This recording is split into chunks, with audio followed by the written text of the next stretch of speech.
صحیح بخاری کی روایت ہے کہ اللہ ارشاد فرماتا ہے جس نے میرے ولی کے ساتھ عداوت رکھی میرا اس کے ساتھ اعلان جنگ۔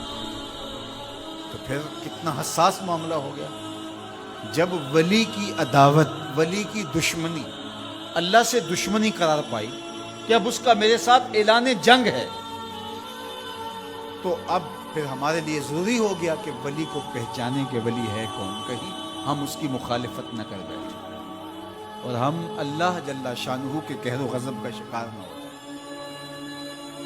تو یہاں اسی حدیث میں جو بخاری کی میں نے آپ کے سامنے رکھی کہ میرا بندہ فرائض کی ادائیگی کے بعد کثرت نوافل سے میرا قرب حاصل کر لیتا ہے، پھر آنکھیں اس کی ہوتی ہیں، قوتیں میں ڈال دیتا ہوں، ہاتھ اس کے ہوتے ہیں لیکن پکڑنے کی توانائی خاص اس میں ڈال دی جاتی ہے۔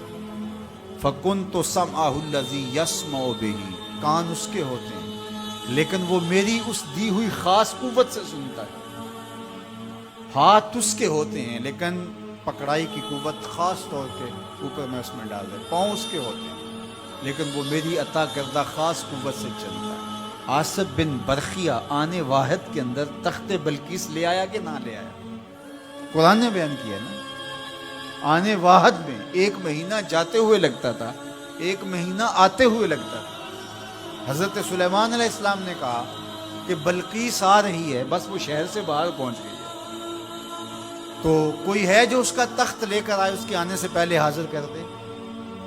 اور وہ تخت مکفل کر کے آئی تھی، 60 ہاتھ چوڑا تھا، 80 ہاتھ لمبا تھا اور کئی ہاتھ موٹا تھا۔ تو کہا کوئی ہے جو اس کے آنے سے پہلے لے آئے؟ قال عفریت من الجن، ایک جن کھڑا ہو گیا کہ آج حضور میں لے آیا۔ کب لاؤ گے؟ کہا کہ مجلس برخاست ہونے سے پہلے تخت آ جائے۔ بڑی بات تھی، لیکن سلیمان نے کہا نہیں، مجھے اس سے بھی پہلے چاہیے۔ کیا شان ہے، پیغمبر نے کہا مجھے اس سے بھی پہلے چاہیے۔ تو پھر کیا ہوا؟ قرآن پڑھی، قال الذی عندہ علم من الکتاب، جس کے پاس کتاب اللہ کے علم کا کچھ حصہ تھا۔ زبور ساری کا عالم نہیں تھا، زبور کی کچھ آیتوں کا عالم تھا۔ اس نے کہا آنا آتی کا بے، جی حضور میں لے آتا ہوں۔ یہ تو دوپہر تک لا رہا ہے، تم کب لاؤ گے؟ کہا قبل ان یرتد الیک طرفک، آپ آنکھ بعد میں جھپکیں گے، تخت پہلے پڑا ہوگا۔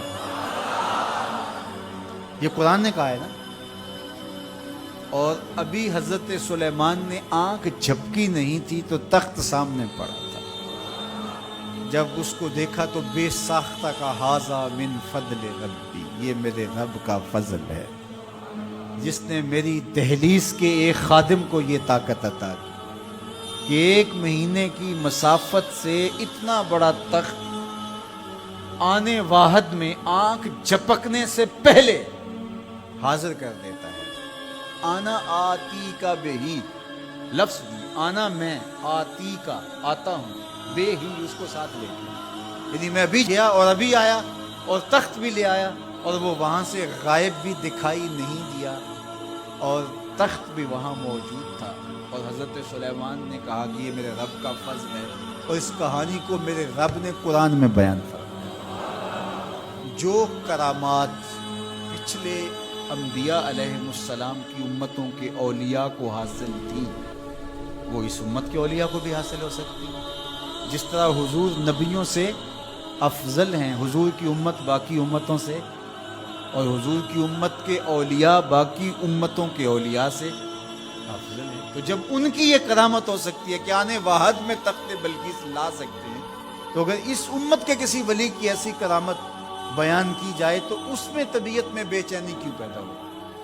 یہ تو حضرت سلیمان کی امت کے ولی کو بھی اللہ کمال دیا ہے، تو محمد عربی کے غلام کو کیوں نہیں دے سکتا؟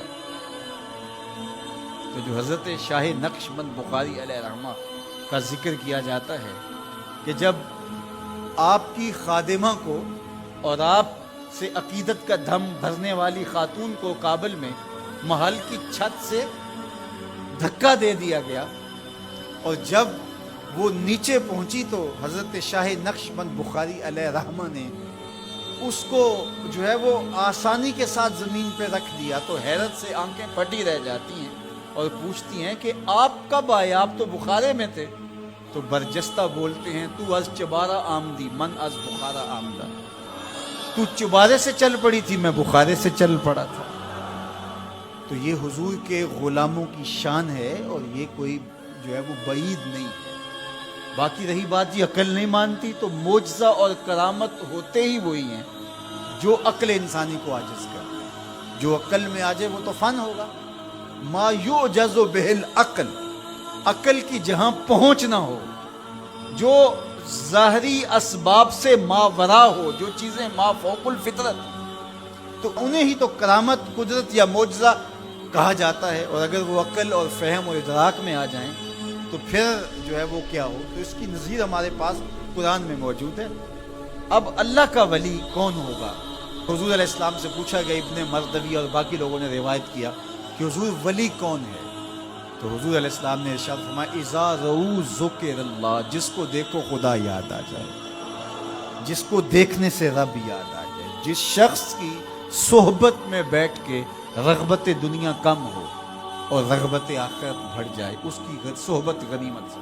اچھا، قرآن نے جو ولی کی علامت بیان فرمائی وہ یہ ہے الذین آمنوا وکانوا یتقون، یعنی ولی کی جو علامتیں ہیں وہ ایمان اور تقوی ہے۔